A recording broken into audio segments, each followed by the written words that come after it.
23 जनवरी JEE main second shift का ये question है और इस क्वेश्चन में क्या है कि कुछ प्रॉब्लम्स हैं, ऐसी प्रॉब्लम्स हैं जिसकी वजह से इसमें बोनस मिलना चाहिए। देखो प्रॉब्लम्स क्या है, इसमें मिस्टेक्स हैं। क्वेश्चंस में क्या मिस्टेक्स हैं, बोला यह गया है कि पॉइंट ए से एक बीट चलना शुरू किया t=0 पर वेलोसिटी v से, कहीं कोई फ्रिक्शन नहीं है। ओके, पॉइंट S जो कि 45 डिग्री एंगल पर है, यहाँ से ये एक दूसरा बीड है जो कि सेमी सर्कुलर वायर पर चलना शुरू करेगा। दिस बीड इज P, ये चलना शुरू करेगा और स्टार्टिंग में t=0 पर इसका वेलोसिटी का हॉरिजॉन्टल कंपोनेंट v है। अब इसको यहाँ तक पहुँचने में जो टाइम लगा वो TP है और इसको A से B तक जाने में जो टाइम लगा वो TQ है। तो TP और TQ के बारे में बताना है, ये ज़्यादा है, ये कम है, ये कम है, वो ज़्यादा है, या फिर ये 1.25 TQ से ज़्यादा है, या दोनों बराबर है। असल में क्या है, ये टाइम की कैलकुलेशन पॉसिबल नहीं है। अगर ये पूरी फ्रेम एक वर्टिकल प्लेन में रखी हो तो P के लिए आप टाइम कैलकुलेट नहीं कर सकते। S से लेकर पॉइंट B तक जाने में कितना टाइम लगेगा, इसकी कैलकुलेशन पॉसिबल नहीं है। और जब पॉसिबल नहीं है तो फिर आप ये भी नहीं बता सकते हो। इसका तो टाइम हम कैलकुलेट कर लेंगे, 2r/v आएगा, क्योंकि इसको एक कांस्टेंट वेलोसिटी से चलना, ये तो हॉरिजॉन्टल है ना, फ्रिक्शन कुछ है नहीं, तो v इसका कांस्टेंट रहेगा, इसको यहाँ से यहाँ तक 2r चलना है। तो अगर हम q की बात करें तो tq बनेगा 2r/v, इसमें तो कोई प्रॉब्लम नहीं है। लेकिन इसको कितना यहाँ से यहाँ तक जाने में टाइम लगेगा tp, उसकी कैलकुलेशन पॉसिबल नहीं, और अगर पॉसिबल नहीं है तो आप ऑर्डर नहीं बता सकते। दूसरी बात, क्वालिटेटिव तरीका भी कुछ भी नहीं है कि आप बता सको, एक रफ एस्टिमेट निकाल सको किसी भी तरीके से कंक्लूसिव कंफर्म कि P को कम टाइम लगेगा Q से या ज़्यादा लगेगा, क्वालिटेटिव तरीका भी कुछ भी नहीं है। तीसरी बात, असल में क्या है, अगर ये फ्रेम एक वर्टिकल प्लेन में, देखो एक बात समझ लो ध्यान से, क्वेश्चन में कहीं भी ये नहीं कहा गया है कि ये फ्रेम वर्टिकल प्लेन में है या हॉरिजॉन्टल प्लेन में है, और ज़रा सा भी कहीं भी कोई हिंट नहीं है, एक वर्ड भी नहीं है जिससे ये कंफर्म हो सके कि ये फ्रेम वर्टिकल प्लेन में है या हॉरिजॉन्टल प्लेन में है।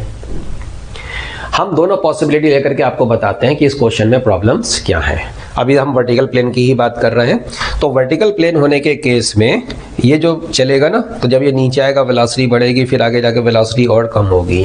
असल में एक बहुत सीरियस प्रॉब्लम इसमें और भी है, वो क्या है, अगर वर्टिकल प्लेन में है, उसने v की वैल्यू तो हमें बताई नहीं है ना, तो हम v की वैल्यू काफ़ी कम भी रख सकते हैं, और अगर काफ़ी कम होगी तो सोचो क्या होगा, इसकी वेलोसिटी कितनी भी कम हो जाए, 0.1 मीटर पर सेकेंड, 0.0001 मीटर पर सेकेंड, ये तो डेफिनेटली कभी ना कभी पहुंच ही जाएगा। लेकिन इसकी वेलोसिटी अगर कम हुई ना तो क्या होगा, तो ये यूं जाएगा और थोड़ा सा इस लेवल तक तो डेफिनेटली आ ही जाएगा यहाँ तक, उसके बाद जाते जाते जाते जाते इसकी ताकत खत्म, एनर्जी खत्म, और रुक जाएगा और फिर वापस आ जाएगा। तो भाई ये तो गया ही नहीं, तो टाइम कहाँ से निकालोगे, समझ रहे हैं बात को। अच्छा, दूसरी बात, चलो ठीक है, v आपने ज्यादा रखा है और ये पहुंच जाएगा, काइनेटिक एनर्जी इसमें इतनी है, तो कैलकुलेट नहीं कर सकते, टाइम कैलकुलेट नहीं कर सकोगे आप v तक पहुंचने का। ठीक, ओके, ये तो था वर्टिकल प्लेन के बारे में। हॉरिजॉन्टल प्लेन की अगर हम बात करें, मान लो कि इसको हमने हॉरिजॉन्टल प्लेन में रखा, तब एक रिमोट पॉसिबिलिटी बनती है।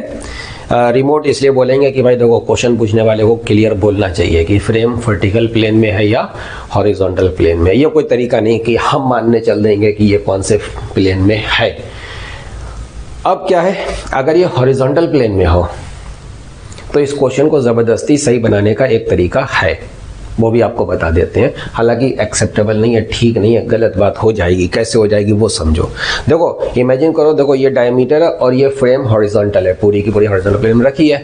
अब उसने क्या कहा है कि यहाँ पर जब ये बीड है तो इसका हॉरिजॉन्टल कंपोनेंट v के बराबर है।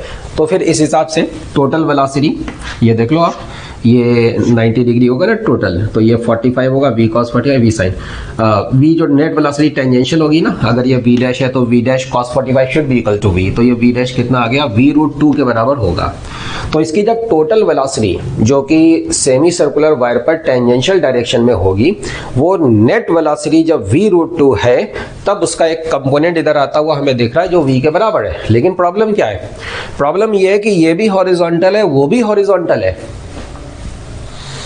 समझ रहे हैं? हॉरिजॉन्टल प्लेन में रखा, सेमी सर्कुलर वायर पर ये बीड यूं जा रही है, so that net velocity itself is horizontal and this component which is parallel to this direction, this component is also horizontal.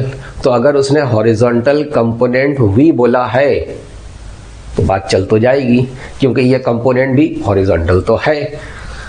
समझ में आ रही बात?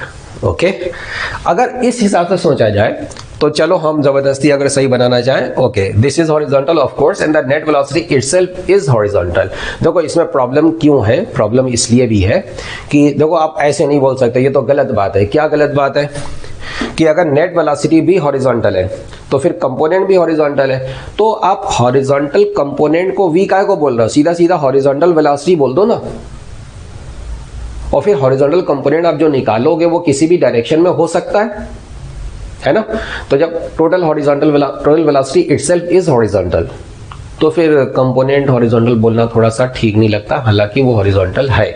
अब अगर इस हिसाब से देखा जाए और हम नेट वेलोसिटी का इस्तेमाल करें, अब टीपी की कैलकुलेशन पॉसिबल है। कैसे? क्योंकि ये हॉरिजॉन्टल प्लेन में रखा है, इसलिए इसकी जो नेट वेलोसिटी है ना वो कांस्टेंट हो गई, ये स्मूथली आराम से जाएगा, ग्रेविटी का असर ही नहीं पड़ेगा और एक कांस्टेंट स्पीड से चलते चलते चलते चलते बी पर पहुंचेगा and we can very easily calculate the time TP in that case. अच्छा कितना चलना है इसको? टोटल इस पाई आर का ये 3/4 है, तो पाई आर का 3/4 कितनी डिस्टेंस चलना है और कितनी टोटल स्पीड से चल रहा है? v√2 से चल रहा है, तो टाइम कितना लगेगा? इतना लगेगा। चेक कर लो, देख लो, टीपी जो है वो टीक्यू से कम आ रहा है। आ रही बात समझ में? तो फिर इस हिसाब से हम क्या बोल सकते हैं कि भाई टीपी जो है वो टीक्यू से कम है। तो आप अगर जबरदस्ती क्वेश्चन को सही करना चाहो तो ये आंसर होगा और सही तो हो जाएगा, लेकिन ये बात ठीक नहीं है, एक्सेप्टेबल नहीं है। ठीक है, दूसरी बात ये कि वर्टिकल फ्रेम में अगर हो तब तो फिर पॉसिबल ही नहीं है कि आप कैलकुलेट कर सको। ठीक है, और एक प्रॉब्लम और भी है। क्या प्रॉब्लम है? हाँ, एक प्रॉब्लम ये, एक बात समझ लो, जैसे कुछ लोग ऐसा सोचते हैं कि भाई इसको ज़्यादा चलना पड़ेगा और इसको ओवरऑल कम चलना है। ये देखो, ये जितना चलेगा डिस्प्लेसमेंट हॉरिजॉन्टल और इसका जो डिस्प्लेसमेंट है, तो इसका डिस्प्लेसमेंट ज़्यादा है। अब v और v वो तो सेम है, अरे सेम नहीं है, उस इंस्टेंट पर सेम है जो स्टार्टिंग में दिया गया है, केवल उस इंस्टेंट पर। ग्रेविटी का असर पड़ेगा तो इसकी वेलोसिटी आगे चल के बढ़ेगी, कंपोनेंट जो भी हॉरिजॉन्टल है वो बदलेगा। हाँ, तो अगर कुछ लोग ऐसे करना चाहते हैं कि ये v है और ये भी v है, अगर ऐसा करना चाहो तो इसको टाइम 2r/v और इसको डिस्प्लेसमेंट कम चलना है, उसी v से अगर चलेगा तो ऑब्वियसली कम टाइम लगना चाहिए, but that is not the argument, that is totally wrong. Totally wrong कैसे? क्योंकि देखो डिस्प्लेसमेंट छोटा तो टाइम छोटा आप नहीं बोल सकते, क्योंकि ये वेलोसिटी का कंपोनेंट v जो है v वो v नहीं बना रहेगा, वो चेंज हो जाएगा। ठीक है, इसलिए डायरेक्ट आप उस हिसाब से नहीं ले सकते हैं। तो ये सारी प्रॉब्लम्स हैं इस क्वेश्चन में, इस वजह से हम ये समझते हैं कि इसमें बोनस मिले तो ज़्यादा बेहतर है। ये क्वेश्चन 23 जनवरी सेकंड शिफ्ट का जेईई मेन का, ये भी गलत है, इसकी चारों ऑप्शंस गलत हैं, इसलिए इसमें भी बोनस मिलना चाहिए। क्यों? देखो इसमें बोला गया कि एक ब्लॉक को हमने ऊपर पुश करा के छोड़ दिया, स्टार्टिंग में वेलोसिटी यू दे करके, रुकते रुकते मतलब वेलोसिटी 0 बनते बनते वो कितना चलेगा, ये डिस्प्लेसमेंट, ये डिस्टेंस आपको बताना है। तो बहुत सिंपल सा क्वेश्चन है। प्रॉब्लम ये कि आंसर कोई भी मैच करेगा नहीं। इसका एक्सेलरेशन नीचे, मतलब डेसेलरेशन का मैग्नीट्यूड कितना आएगा? g sin theta. रुकने का मतलब वेलोसिटी 0 हो गई, तो आप ये फॉर्मूला लगा के देखो, v square equal to u square plus 2as। तो v square equal to 0 square, u starting की वेलोसिटी, एक्सेलरेशन है माइनस g sin थीटा। तो ये रुकते रुकते जो इसका डिस्प्लेसमेंट बना, तो आंसर कितना आएगा? ये आंसर आ जाएगा u square upon 2g sin theta, u square upon 2g sin theta. किसी भी ऑप्शन से ये मैच नहीं कर रहा है। 23 जनवरी सेकंड शिफ्ट का जेईई मेन का ये एक क्वेश्चन है और इसमें भी गड़बड़ है और इसमें भी बोनस मिलना चाहिए। क्यों मिलना चाहिए? देखो गड़बड़ क्या है, बोला गया कि हमें 2 सेल का ईएमएफ कंपेयर करना है, उनका रेशियो निकालना है यूजिंग ए पोटेंशियोमीटर। तो पहले सेल के लिए जो बैलेंसिंग लेंथ आ रही है वो 200 सेंटीमीटर, ये सब लिखा हुआ क्वेश्चन में नहीं है, बैलेंसिंग लेंथ से केवल दी गई है। तो पहले केस में पहले सेल के लिए बैलेंसिंग लेंथ है 200 सेंटीमीटर, दूसरे सेल के लिए बैलेंसिंग लेंथ है 150 सेंटीमीटर, और जिस स्केल को हमने यूज किया है for the measurement of the length उसका लीस्ट काउंट है 1 सेंटीमीटर। ओके, तो परसेंट एरर इस रेशियो में, ईएमएफ के रेशियो में परसेंट एरर कितनी है वो हमें फाइंड करना है। ये 4 ऑप्शन दी गई हैं और इन चारों में से कोई भी मैच नहीं कर रहा है, जो आंसर आ रहा है वो इन सबसे बहुत ज्यादा डिफरेंट है। ओके, कैसे? देखो, अगर हम रेशियो की बात करें, ईएमएफ का रेशियो क्या होगा? लेंथ के रेशियो के बराबर। इस हिसाब से हम dr बाई आर को क्या लिख सकते हैं? dl1 upon L1 plus dl2 upon L2। अब dl1 हो गया 1, maximum possible error in the measurement of the length, that is 1 centimetre, and L1 is 200 centimetre. This is 1 and this is 150, right? So this is dr by R. इसको कर दो 100 से multiply ताकि आपको मिल जाए परसेंट एरर। तो ये मिला 1/2 प्लस 1 अपॉन 1.5, तो ये वैल्यू आ रही है 1.167। तो इस रेशियो में जो परसेंट एरर है ना वो इतनी आएगी 1.167। अब देखो ये इन सबसे बहुत ज़्यादा डिफरेंट है, ठीक है ना। आप ये भी नहीं बोल सकते हो कि ये जो वैल्यू है ये इसमें जो इसके जो सबसे करीब है हम वो आंसर बना देंगे, नहीं बना सकते। वजह क्या है कि देखो, अगर आप यहाँ से यहाँ तक जा रहे हो तो जस्ट इमेजिन यहाँ से यहाँ तक देखो बहुत ज़्यादा डिफरेंस नहीं है। तो जब आपके आंसर्स में ज़्यादा डिफरेंस नहीं है तो फिर आप इस वैल्यू से उस वैल्यू तक इतने बड़े डिफरेंस के साथ नहीं जा सकते।